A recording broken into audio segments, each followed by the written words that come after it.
It's a shiur on Tefilla. We go to Vaya'avor. We say Vaya'avor every time after Shemoneh, after Tefilla. Now it's interesting that Vaya'avor has 13 characteristics that we talked about. Kel, Rachum, Vechanu. Now I want to focus on number 13. How come this 13, not more, not less? It's interesting that today is the 13th of Adar, the Tanit Esther.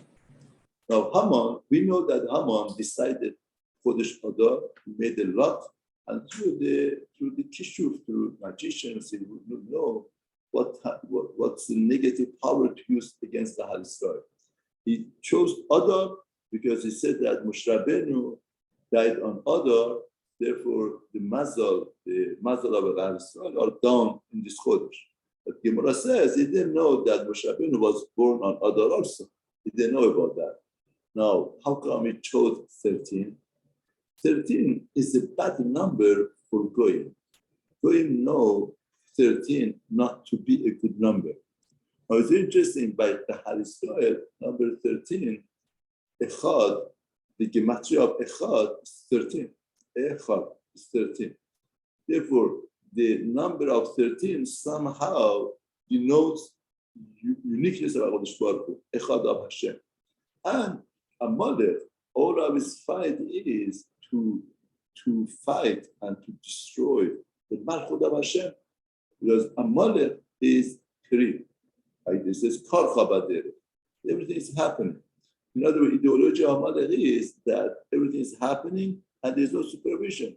In a way, Amalek had some good point about him, that he couldn't live to say there is HaKadosh Baruch Hu and we live the way that we are living. Now, the Chazal tell us Amalek was like when Chazal came out of Mitzrayim, the Israel was so hot in Avodat Hashem, and they came and they fought with him. How could they fight with somebody like that? They see the empire of the Egypt got destroyed. How could you come and fight with them? What, you think that you're going to win? Chazal tell us like a mashal, parable. What's a parable to? Parable to the bathtub that is very hot, is boiling, and somebody low-based person jumps in. They say, what are you doing? You're killing yourself. He says, yes, I know, I'm going to destroy. But I cool it down for other people. Now, how could a person do something like that? Why should a person destroy himself? If a person goes to a war, he feels that there is a chance to win. If there's no chance to win, why do you start the war? Why do you go? The only way that we could understand this is if the person understands either way doesn't exist. If this Ummah, this the Hal Israel are on earth, they declare the Malchut of Hashem, and if there is Malchut of Hashem, Amalek cannot live the way that he lives. All of the plans, all of the way of life, all of the way that they treat other people, all cannot be there. Therefore, anyway, they lose their entity, they lose their existence. That's why they want to destroy Am Yisrael. That means the Malchut of Hashem, and Malchut of Hashem means supervision, means there is a din v'cheshbon, and Amalek doesn't want that. Therefore, Amalek is against Echad. Echad notes in number 13, and that's why the Goyim in the Mikri, in other words, a room has 12 sides, has 12 lines, like Shavotim. Make a room, make something. Physicality to the most possible is 12. That's why we have Shavotim that Hal Israel are made of 12 Shavotim, because the room has 12 sides. If you consider every side 12, becomes a room, becomes something. And HaKadosh Baruch Hu, the world is 12 Shvatim, and HaKadosh Baruch Hu is in the middle. That is what HaKadosh Baruch Hu is. Now, the physicality of 12, they relate. Everything is good. 13 is out of that. Out of that, they don't relate. Out of that, it doesn't exist for them. It's a curse for them. They were HaKadosh Baruch Hu giving the Torah just the opposite. There's nothing wrong then in Torah. There's nothing that's happening in Torah. Therefore, 13 becomes the 13 midot of Rahamim. Now, what is the stem cell of midot of Rahamim? All of this midot of Rahamim that we are talking about Understanding is the supervision of HaKadosh Baruch Hu. Understanding is the protection of Hashem.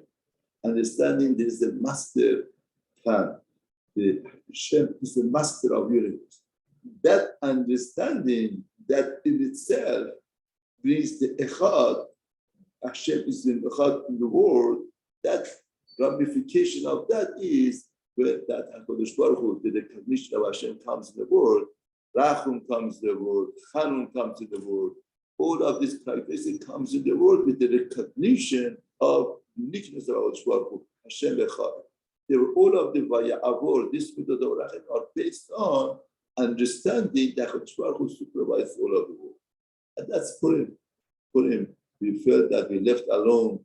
HaKadosh Baruch Hu is not to take care of us. Hashem is hiding himself, and there is nobody. HaKadosh Baruch Hu, even though that was hiding himself, was an ambush to wait and to help us, and not to let anybody to attack us, to come and to fight all milchama and war. And that is the simcha of Purim.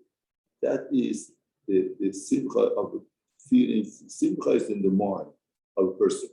Persian security. Once we feel that, Echad, HaKadosh Baruch Hu, that unique Hashem is there, no matter what happens, no matter what are the situation, He's there to help us, to improve us, to help us to grow, to become better. And that is the fight with Amalek. That's why all of the midot of Rahamim are ramification of 13, which denotes Echad of HaKadosh Baruch Hu.